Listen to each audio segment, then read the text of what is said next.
You want to support Roland Martin Unfiltered? Be sure to join our Bring the Funk fan club. Every dollar that you give to us supports our daily digital show. There's only one daily digital show out here that keeps it black and keep it real as Roland Martin Unfiltered. Support the Roland Martin Unfiltered daily digital show by going to RolandMartinUnfiltered.com. You can make this possible. Rishi Colbert, I'm going to go to you first. It's called getting off your lazy asses and using your power. And I know people out there sitting there going, well, yeah, but that's what we told you. I keep telling y'all, two people are going to win, Trump or Biden.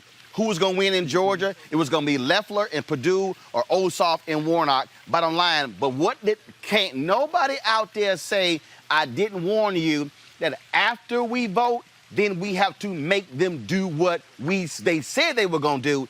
That's what we're talking about here, Reese.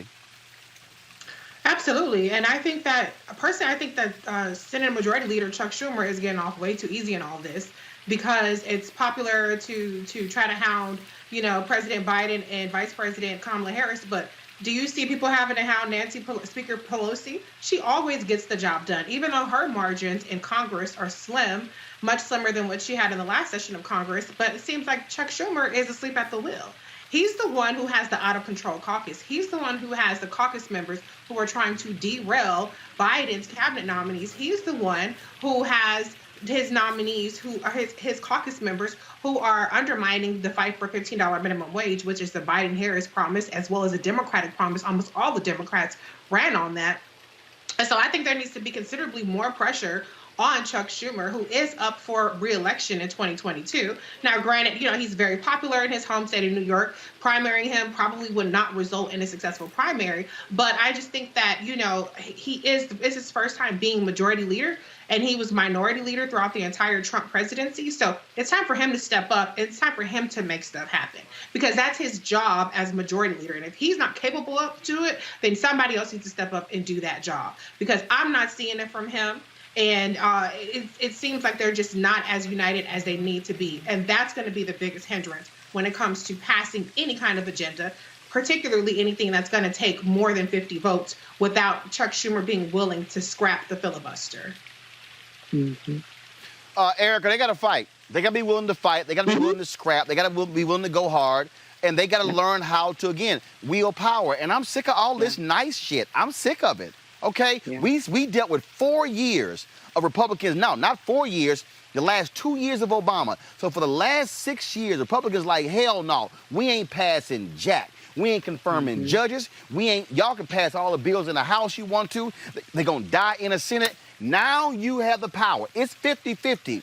And yes, you have to sit here and kiss the butter mansion in Siena, but somebody got to go to them and say, hey, fool, guess what? If you idiots don't end the filibuster bill and we don't pass the John Lewis Act, y'all going to be in the minority in 2023? Absolutely, because it was Georgians that delivered Warnock and Ossoff. 1.3 million Georgians braved to vote by mail. And when we look at the actions of Speaker Ralston, which I'm glad that Cliff Albright brought his name forward, January the 7th, the day after the insurrection, the day after the senatorial victory in Georgia, Speaker Ralston, who has been Speaker of the Georgia House of Representatives since 2010, stood up the Georgia Special Committee on Election Integrity. And that committee, which does comprise Barry Fleming, who Cliff Albright also mentioned, I counted so far 47 anti-democratic, anti-voting bills that they have introduced since January. And 4 of those bills are already engrossed, meaning that they've already passed over to the Senate and that they've been certified by the Senate Secretary. They are actively and have been actively working since the day after the United States Capitol was taken over by insurrectionists and treasonists. They have been working to effectively ensure that Georgians do not see victory again. So based on those merits of victory that Georgia delivered to the Senate, it is only becoming that they take action. And so even we're looking at these big 2 bills, House Bill 531 in Georgia, SB 241, which are egregious in nature, that you have the Senate Ethics Committee that was meeting at 7:30 in the morning to get a hearing on it. Those 2 bills which would effectively ban mobile voting, which would also ensure that folks who wanted to vote by mail again, that they would have to be able to provide a copy of their driver's license or a copy of their state-issued Georgia ID. Those are the acceptable forms of ID just to request their ballot. There are a whole other bunch of hoops that folks have to jump through in order to submit their ballot. And this is detrimental for communities, particularly rural communities. They don't have printing facilities or access to copiers or scanners in their community to be able to do those things. For folks who don't have a Georgia state ID or a Georgia driver's license, they may have only their tribal identification. The bills that are coming out are fast and swift. We have crossover day, because I'm back in Georgia. We have crossover day that should be taking place on March the 5th. And if those bills get over to crossover day, then we're really talking about an uphill battle. So Georgians are getting ready. They are protesting today. There's another big protest that'll be happening on Monday when these bills will either be going through committee or have another hearing or actually go through HB 531, be going to the floor for a vote.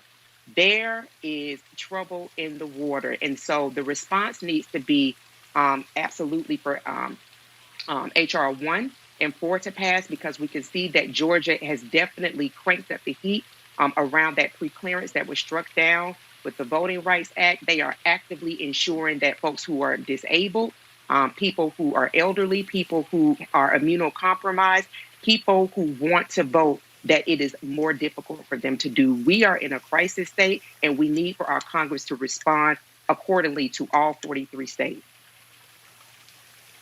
Bottom line here, Dr. Greg Card, for those people who don't understand history, who don't understand the reality, black leaders, civil rights leaders, for years, they have threatened, they have made it perfectly clear that we are going to use the power of the people to bring them to the nation's capital to force you to do what you do. It was A. Philip Randolph who threatened a mass march on Washington to force the hand of President Franklin Delano Roosevelt. Simple as that.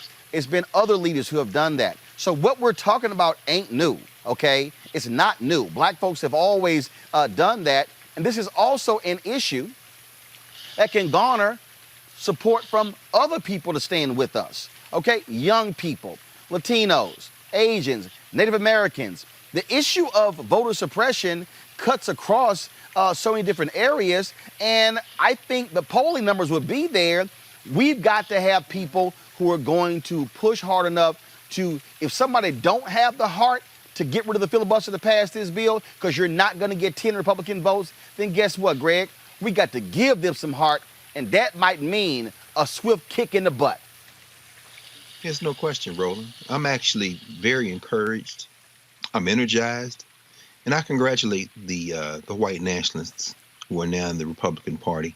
I encourage them in their fight because I have no stake in this country.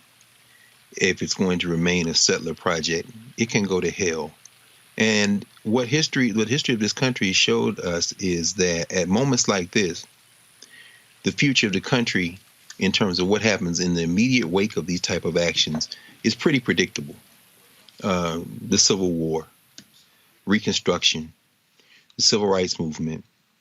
And these white nationalists, congratulations, white boys and girls, because you're going to destroy your country. And that's not necessarily a bad thing for the people who live in it.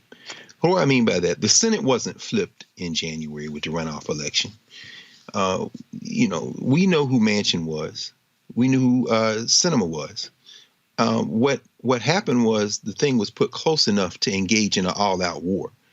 Joe Manchin, tool of the special interests in his formerly coal mining West Virginia, should be destroyed. And he should be destroyed by those who call themselves allies. I'm not talking about black and brown people. I'm talking about the white people who said they're allies of democracy and they're for people. You should move now to West Virginia. And if polling data can be trusted, and I think some of it can, there are a number of white nationalists who actually support much of the legislation in the Biden-Harris agenda, and they can be turned against Joe Manchin. This is full spectrum, last death cry rattle for the white nationalists. And so we have to understand, now is not the time to react out of emotion.